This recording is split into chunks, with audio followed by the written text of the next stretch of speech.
Bismillah ar-Rahman ar-Rahim. Sufism, which is the inner and esoteric dimension of the Islamic revelation, is among the most salient and from a living point of view, important spiritual traditions in the world today.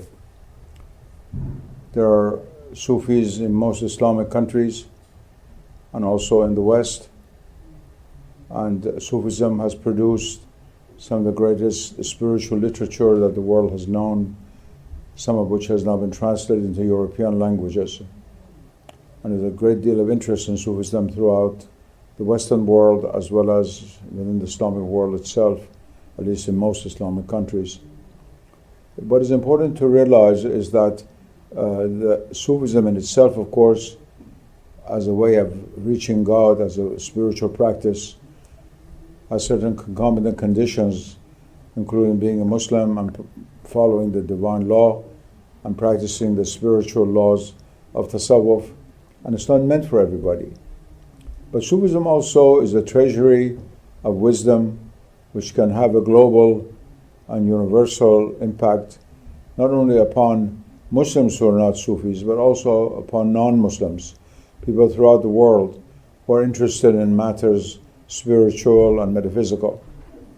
It's from this point of view that one should approach the foundation of this new organization that is now being created for the propagation of Sufism. It must be remembered that in a world such as ours,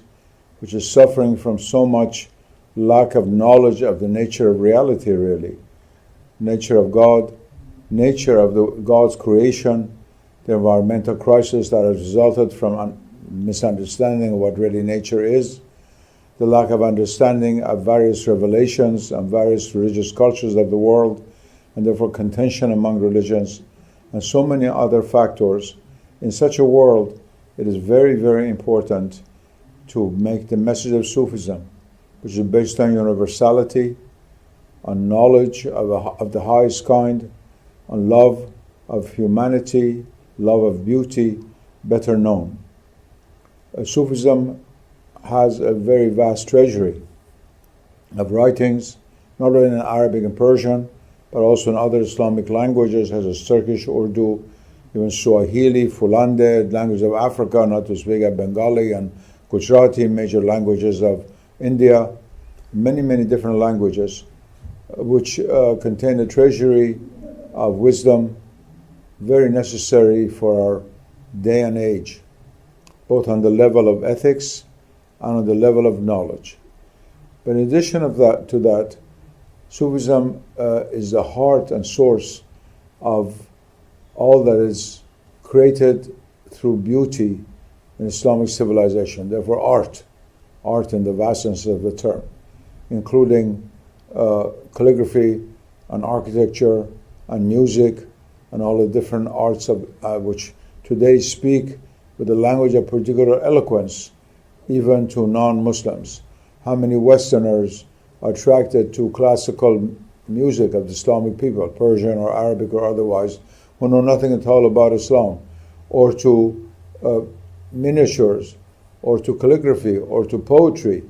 All of these are deeply connected with the Sufi tradition.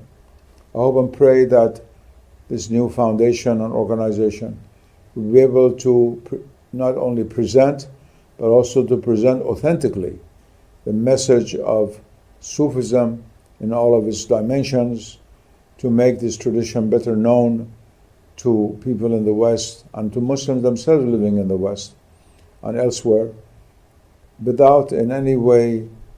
profaning or diluting the message of Sufism. Because what is important is to preserve the authenticity of the Sufi tradition and to draw from that ocean of authentic teachings what is needed for a world that is today so bewildered, so lost, and so much in need of a compass to orient it and direct it again towards the path for which God created all of us.